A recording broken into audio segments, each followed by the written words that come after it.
Article 21 starts like this. Everyone has the right to freely manifest their own thoughts with words, writing, or any other means of diffusion.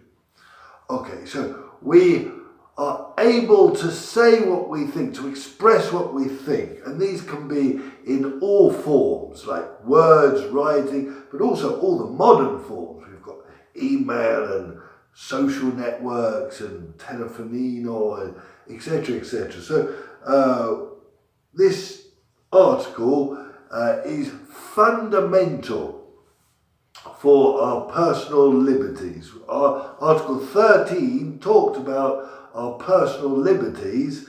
Now we're becoming more concrete and saying exactly what those personal liberties are. Freedom of expression. Now this article is so fundamental and so precious in human rights because it's a pillar of democracy. It's an aspect that's really important to democracy. We have in democracy the participation of all the citizens, and they must, be free to say what they want, to express their ideas and propose things and criticize and, analyze together. That's the great thing about democracy and why democracy, goes forwards, because we have this flow of ideas and collective decision at the end on what to do, given all these,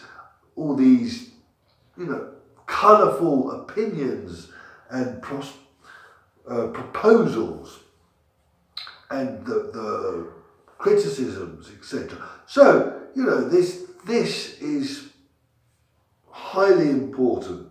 In a dictatorship, one important aspect of a dictatorship is to control the information and control how people think and express themselves. And so, there will be a lot of propaganda, there will be a very strict ideology to adhere to, proposed by the government and controlled by the government, and the citizens cannot be free to express themselves on that.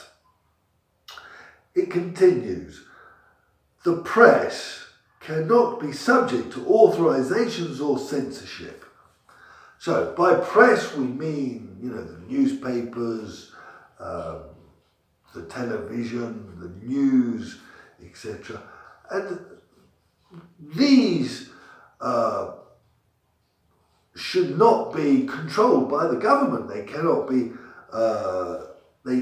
be expected to ask for authorizations to publish something or to have stories stopped by the government, by the authorities. This is also very important for democracy. This is about freedom of press.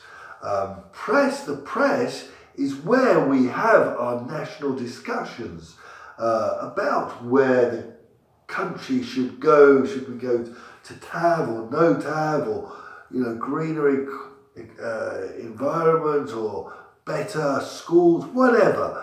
That is where we have these discussions, and so that must be protected, because if that is subject to authorizations or censorship by the government, obviously the people cannot express themselves fully, and all the ideas cannot be expressed fully, and the government just has a bigger voice, and it becomes a means of the government, the press. Instead, it needs to be the means of the people expressing their ideas and opinions. We often talk about the fourth power. We've got the legislative power, the executive power, and the judicial power, and some people have said there's a fourth power, and that is the press.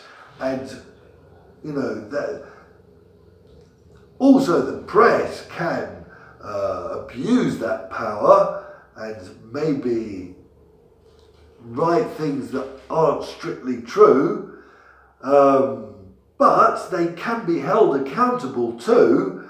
And when we think about social networks, it's more likely that there will be fake news and people won't be held accountable. So the press is especially important because people read things in the press and expect them to be reliable and to be accountable if they're not true. So we have a certain trust of those, and maybe Facebook or things you write and read on other networks like Twitter or WhatsApp or whatever, we can maybe take with a pinch of salt and not rely so heavily on the truth being contained in them.